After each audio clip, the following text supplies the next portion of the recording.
স্বাগতম সবাইকে নতুন একটা ক্লাস। আজকের ক্লাসটা নবদান বই, এটা ইন্টারমিডিয়েটের হিসাব বিজ্ঞানের সেকেন্ড চ্যাপ্টার নবদান বই আছে। তো নবদান বইয়ের যে বিষয় নিয়ে আজকে আলোচনা করা হবে এটা খুব ইন্টারেস্টিং হবে এবং সবাই কথাগুলো শোনার পরে আমার মনে হয় নবদান বই নিয়ে যে একটা ভয়, যে একটা সমস্যা ফেস করে সেগুলো আশা করি থাকবে না। ঠিক আছে, তো আমরা শুরু করতে পারি। তো নবদান বই আসছে। নবদান বই আসলে আমরা ফার্স্টে কত রকমের নবদান বই পাই আমরা জানি। যখন আমরা এসএসসিতে অঙ্ক করছি সেখানে আমরা দেখছি যে এক ঘোড়া, দুই ঘোড়া আর হচ্ছে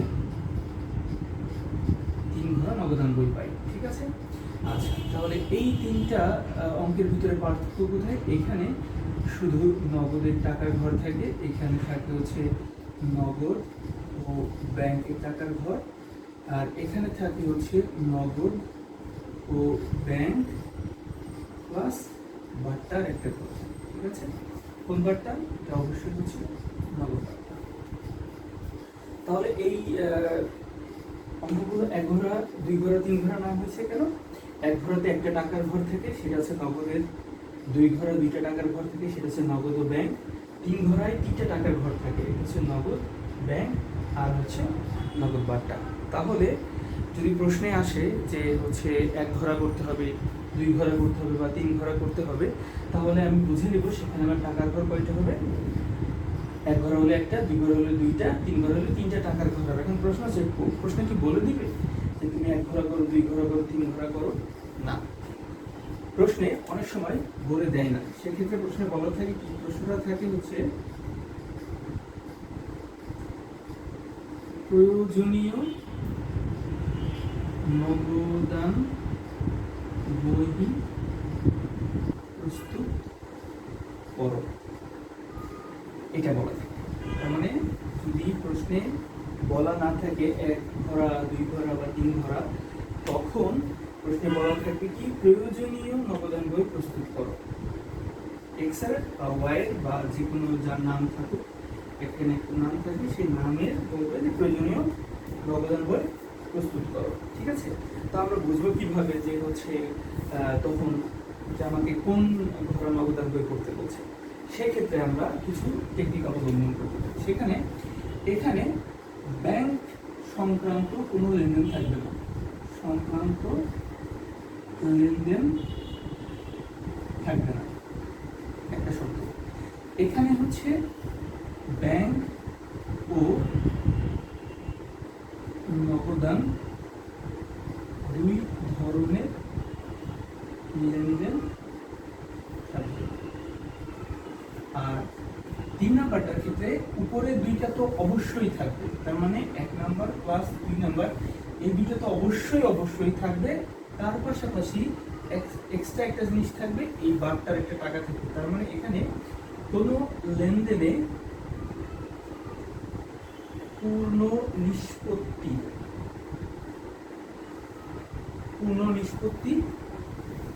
এই কথাটা লেখা থাকবে।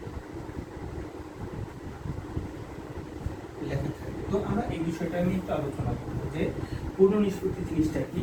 তাহলে আমরা কি বুঝলাম? এক ঘোড়াতে শুধু হচ্ছে নগদ সংক্রান্ত লেনদেন, দুই ঘোড়াতে হচ্ছে ব্যাংক ও নগদান দুই ধরনের লেনদেন থাকবে, তিন ঘোড়াতে উপরের দুইটা তো থাকবেই থাকবে, তার সাথে আরেকটা জিনিস থাকবে হচ্ছে পূর্ণ নিষ্পত্তি সংক্রান্ত কোনো শব্দ। সেক্ষেত্রে আমরা বুঝে নিব সেটা হচ্ছে তিন ঘোড়া, না থাকলে দুই ঘোড়া, আর এটাও যদি ব্যাংক সংক্রান্ত যদি না থাকে সেক্ষেত্রে এক ঘোড়া থাকে। তো প্রশ্নে সাধারণত এই দুইটা অঙ্ক বেশি আসে। ঠিক আছে, তার মানে এটা ইম্পর্টেন্ট, এটা ইম্পর্টেন্ট। ওকে, তো আমরা একটু পূর্ণ নিষ্পত্তি নিয়ে কথা বলবো। ঠিক আছে, অঙ্ক করতে গেলে আরো ক্লিয়ার হবো আমরা এই বিষয়গুলো। তো আমি একটু জিনিস বলি, পূর্ণ নিষ্পত্তি জিনিসটা কি আর বাট্টা জিনিসটা কি। হ্যাঁ, তো আমরা যখন অঙ্ক করি সেখানে আমরা দেখতে পারি যে কারবারি বাট্টা একটা জিনিস পাওয়া যায়, আর আরেকটা হচ্ছে নগদ বাট্টা। তো এই জিনিসটা নিয়ে অনেক কনফিউশন থাকে, আমরা একটু ক্লিয়ার করার চেষ্টা করি। কারবারি বাট্টা জিনিসটা কি আর হচ্ছে নগদ বাট্টা জিনিসটা কি। তো কারবারি বাট্টা আছে। কারবারি বাট্টা হচ্ছে সাপোজ আমি একটা ব্যাগ কিনবো, তো আমি একটা বই কিনবো, এটা হচ্ছে একটা বই। এই বইয়ের প্রাইস হচ্ছে 200 টাকা, ঠিক আছে। তো দোকানদারকে আমি বললাম যে হচ্ছে ভাই 200 টাকা তো বইয়ের দাম, আপনি কত টাকা হলে বিক্রি করতে পারবেন? তখন উনি বললো যে আপনার জন্য আমি 150 টাকা রাখতে পারবো। তাহলে মাঝখানে যে 50 টাকা উনি কম রাখলো, এটাকে বলা হয় হচ্ছে তার পরিবারটা, ঠিক আছে। আচ্ছা, তো আমি এই 150 টাকা দিয়ে বইটা কিনে বাসায় নিয়ে আসলাম আর ওনাকে বলে আসলাম যে এইটা আমি বাকি রাখলাম, আগামী দিন আমি এই টাকাটা পরিশোধ করবো। তো পরের দিন আমি গেছি, পরের দিন যাওয়ার পরে 150 টাকা ওখানে আমি বলছি ভাই আর 10 টাকা কম রাখেন। তো উনি কিন্তু যেদিন বিক্রি করছে, তার মানে যদি উনি আজকে উনি বিক্রি করছে, আজকে যখন বিক্রি করছে তখন উনি ওনার খাতায় 150 টাকা লিখে রাখছে, ঠিক আছে, যে বাকিটা বিক্রি করছে কিন্তু 150 টাকা। পরের দিন যখন আমি টাকাটা দিতে গেছি তখন ওনাকে আমি বলছি ভাই 150 টাকা না, আপনি একটু 140 টাকা রাখেন। তো এই যে 200 টাকার জিনিস 150 টাকায় উনি আমার কাছে বিক্রি করলো, এখানে যে 50 টাকা কম রাখলো সেটাকে বলছি আমি তার পরিবারটা। আচ্ছা, আর যখন আমি পরের দিন গিয়ে ওই বাকি করে কিনছি, এটা কিন্তু অবশ্যই বাকি করে কিনছি, আর পরের দিন গিয়ে যখন আমি টাকা পরিশোধ করছি ওনাকে বলছি ভাই আপনি আর 10 টাকা কম রাখেন, তার মানে আপনি কত টাকা রাখেন? 140 টাকা রাখেন। উনি কিন্তু খাতায় লিখে রাখছিল 150 টাকা, আর এখন আমি ওনাকে পরিশোধ করছি, ওনাকে পে করছি কত টাকা? 140 টাকা। তাহলে মাঝখানে ওনার যে 10 টাকা আমি দিলাম না, এই জিনিসটা ওনার কি হয়ে গেল? লস হয়ে গেল না? এই ধরনের লেনদেনকে বলা হয় হচ্ছে নগদ বাট্টা। তার মানে নগদ বাট্টা জিনিসটা কি? যখন আমি কোনো কিছুর মূল্য আমি পরিশোধ করার সময় যে টাকাটা কম দিব। বুঝাইতে পারছি বিষয়টা? তো এখানে কি নগদ বাট্টা হতে পারতো না? 150 টাকায় অবশ্যই হতে পারতো। কেমন? উনি 200 টাকা লেখা ছিল প্রোডাক্টের গায়ে, উনি 150 টাকা পে করছে, মানে বলছে, দোকানদার বলছে যে আমি 150 টাকা রাখতে পারবো। ওনার সাথে সবকিছু দর কষাকষি হয়ে যাওয়ার পরে আমি ফাইনালি যখন পেমেন্টটা করতে গেছি তখন যদি আমি ওনাকে 140 টাকা দিই, এই যে 10 টাকা আমি দিলাম না, সেটা হচ্ছে নগদ বাট্টা। তার মানে বাট্টা সংক্রান্ত বিষয়ে আমরা একটু খেয়াল রাখবো যে আমি এই জিনিসটার পেমেন্ট কি এখনই দিয়ে দিচ্ছি, যদি এখনই পরিশোধ করে দিই সেক্ষেত্রে সেটা হচ্ছে নগদ বাট্টা হয়। আর যদি এমন হয় যে না, যেটা মূল্য আছে তার থেকে যেটা আছে, যে প্রাইসটা উনি দিচ্ছে এটা আমি পরবর্তীতে পরিশোধ করবো, এখন করছি না, বাকি থাকছে এটা আমার, ঠিক আছে, এটা কিন্তু বাকি ছিল, সেই যে টাকাটা সে কম নিল সেটাকে বলি আমরা কারবারি বাট্টা। কারবারি বাট্টা কোনো হিসাবে কেন আসে না? কারণ হচ্ছে লেখা ছিল 200 টাকা, উনি খাতায়, দোকানদার খাতায় লিখছে 150 টাকা, এই 50 টাকা কিন্তু কোনো হিসাব লেখা হয়নি। এই জন্য এই কারবারি বাট্টা দিয়ে হিসাবে কোনো হচ্ছে পার্থক্য বা হিসাবের কোনো গরমিল হয় না, যার কারণে অঙ্ক মিলে যায়, ঠিক আছে। তো আমরা এখানে কোন ধরনের বার্তা নিব? আমরা হচ্ছে নগদ বার্তা নিব। কারণ কি? যে এখানে সমস্ত অঙ্কটা হচ্ছে নগদ সংক্রান্ত, ঠিক আছে, নগদ আর ব্যাংক সংক্রান্ত। তো আমরা একটু আসছি ব্যাংক সংক্রান্ত জিনিসটাকে, তাহলে আমরা বার্তাটা বুঝতে পারছি যে নগদ বার্তা নিতে হবে, এখানে শুধু একটু খেয়াল রাখতে হবে যে আমরা নগদ বার্তা নিব। এখন আসি যে অঙ্কটা আমি কিভাবে করব, ঠিক আছে। তো তার জন্য আমি একটু জিনিস দেখাই। একটা হচ্ছে নগদ যে বইটা বা ক্যাশ বই,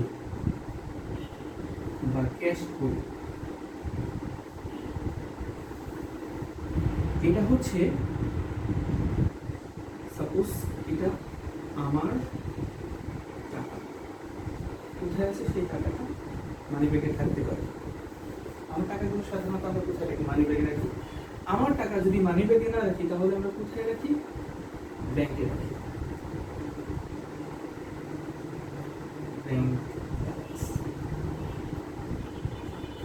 তার মানে আমার টাকা দুইভাবে থাকতে পারে। কিভাবে থাকতে পারে? একটা মানি ব্যাগে থাকতে পারে, আর একটা হচ্ছে ব্যাংক ব্যালেন্সে থাকতে পারে, মানে আমার ব্যাংক যে অ্যাকাউন্ট থাকবে ব্যাংক অ্যাকাউন্টে থাকতে পারে, ঠিক আছে।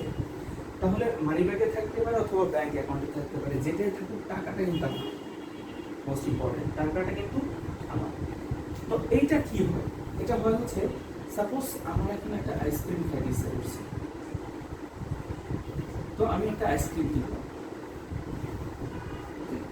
আইসক্রিম কেনার পরে এটার প্রাইস 150 টাকা। এই 150 টাকা আমি পরিশোধ করতে হবে, যেহেতু আমি এটা কিনছি, ক্রয় করছি, আমার পরিশোধ করতে হবে। কিভাবে পরিশোধ করবো? যদি আমার কাছে 150 টাকা থাকে তাহলে আমি ক্যাশ টাকা দিয়ে দিব, তার মানে এটা নগদেই পরিশোধ করবো। পেমেন্টটা আমি কিসে করতে পারি, নগদে করতে পারি, অথবা আমার কাছে যদি নগদ টাকা না থাকে তাহলে আমার যে ব্যাংকের অ্যাকাউন্ট আছে সেখান থেকে আমি দিয়ে দিতে পারি, তার মানে আমার ব্যাংক থেকেও আমি চাইলে পরিশোধ করে দিতে পারি। ঠিক আছে, যেভাবে আমরা হচ্ছে এখন কার্ডের মাধ্যমে পেমেন্ট করি, কার্ড থেকে, ব্যাংকের কার্ড থেকে আমি এই টাকাটা পরিশোধ করে দিতে পারি। তাহলে পেমেন্টের সিস্টেম আমি কয়টা পেলাম? একটা জিনিস যখন আমি ক্রয় করি দুইটা সিস্টেমে আমি পেমেন্টটা করতে পারি, একটা হচ্ছে নগদে আর একটা হচ্ছে বাড়িতে। আমার একটা বাড়ি আছে, এই বাড়িটা আমি সেল করবো, এই বাড়িটা আমি সেল করবো, সেল করলে পরে আমি কি পাবো? অবশ্যই টাকা পাবো। এখন এই টাকাটা আমি দুইভাবে পেতে পারি, একটা হচ্ছে এই বাড়ির প্রাইস আমি ধরলাম 5 লাখ টাকা, তাহলে এই যে 5 লাখ টাকা যিনি আমার কাছ থেকে বাড়িটা কিনলো তিনি আমাকে কি করতে পারে? তিনি আমাকে পুরো টাকাটা আমাকে হচ্ছে নগদ দিতে পারে, নগদ। অথবা উনি বলবো যে হচ্ছে এত টাকা তো আমার কাছে নগদ নাই, আপনি একটা কাজ করেন, আপনি চেক নিয়ে যান। চেকটা কে দিছে? সে দিছে। এই চেকটা আমি কি করবো? এই চেকটা ব্যাংকে গিয়ে আমি জমা দিয়ে দিব, আমার ব্যাংক অ্যাকাউন্টে টাকা জমা হয়ে যাবে। আবার যদি সে 5 লাখ টাকা ক্যাশ দেয় সেটা আমার মানি ব্যাগেও রাখতে পারি, চাইলে আমার ব্যাংক অ্যাকাউন্টেও জমা দিতে পারি। তাহলে এখানে বিষয়টা হচ্ছে কি দুইটা জিনিস, একটা হচ্ছে আমি টাকা গ্রহণ করছি যে কোনো উপায়ে, আর একটা জিনিস হচ্ছে আমি টাকা হচ্ছে প্রদান করছি যে কোনো উপায়ে, গ্রহণ আর প্রদান। তা আমরা অঙ্ক যখন করবো তখন আমরা খেয়াল করবো যে আমি এই লেনদেন দিয়ে টাকাটা কি গ্রহণ করলাম নাকি প্রদান করলাম, ইম্পর্টেন্ট। তাহলে 1 নম্বর কন্ডিশন হচ্ছে লেনদেন করে প্রশ্ন করব, কি প্রশ্ন করব? টাকা গ্রহণ অথবা প্রদান, এই দুইটা যে কোনো একটা। 2 নম্বর, যদি গ্রহণ হয় তবে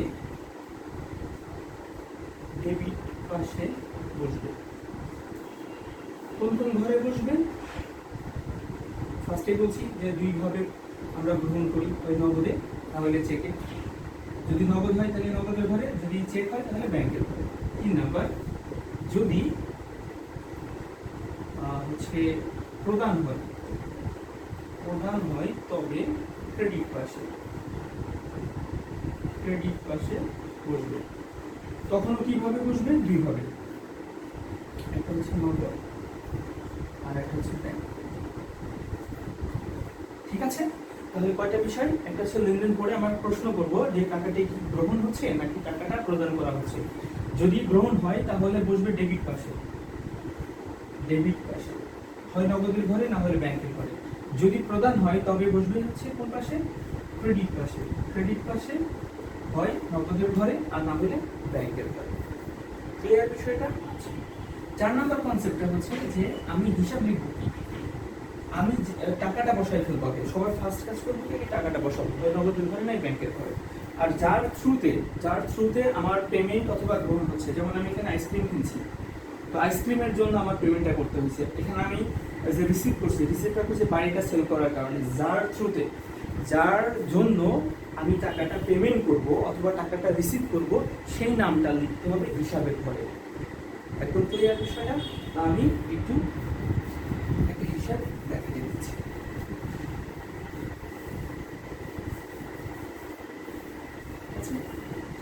তো আমি এখানে একটু একটা 2টা টাকার ঘর আমি দিচ্ছি,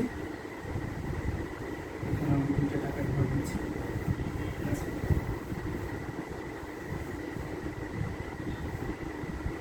এটা হচ্ছে নগদ, এটা ব্যাংক, এটা নগদ, এটা ব্যাংক। এটা হচ্ছে ক্রেডিট পাশ, এটা হচ্ছে ডেবিট পাশ। ঠিক আছে, এটা হচ্ছে তারিখের ঘর, টোটাল তারিখের ঘর, এটা বিবরণ, এটা হচ্ছে বিবরণ। আচ্ছা, তো আমি একটা লেনদেন দিই, আমি লেনদেন দিলাম যে হচ্ছে আসবাবপত্র ক্রয় 10,000 টাকা। 1 নম্বর। 2 নম্বর হচ্ছে দালাল কোঠা বিক্রয়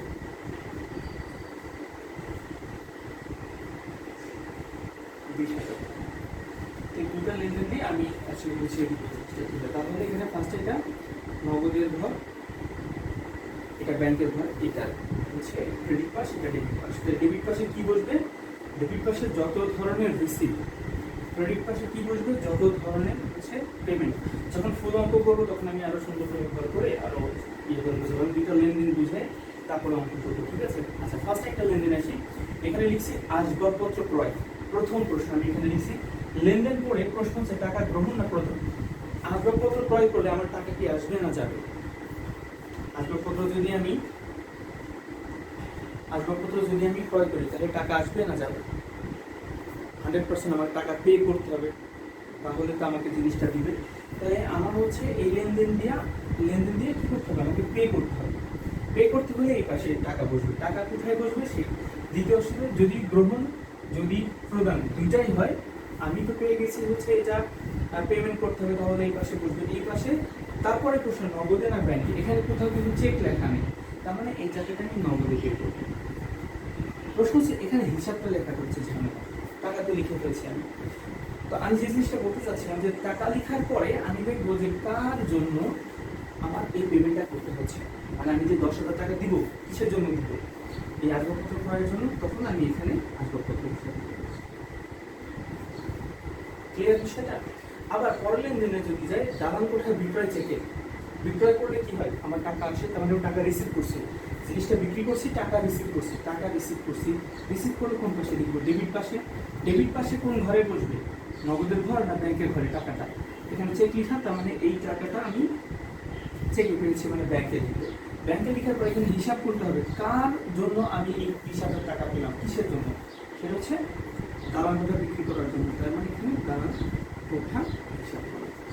এইভাবে প্রত্যেকটা লেনদেন করে আমরা জাস্ট টাকাটা আগে বসাবো, দেন তারপরে হচ্ছে হিসেব করা লিখবো, তারপর ফাইনালি আমরা ব্যালেন্স করবো।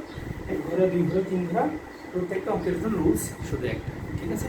আশা করি এতটুকু সবাই বুঝতে পারছো।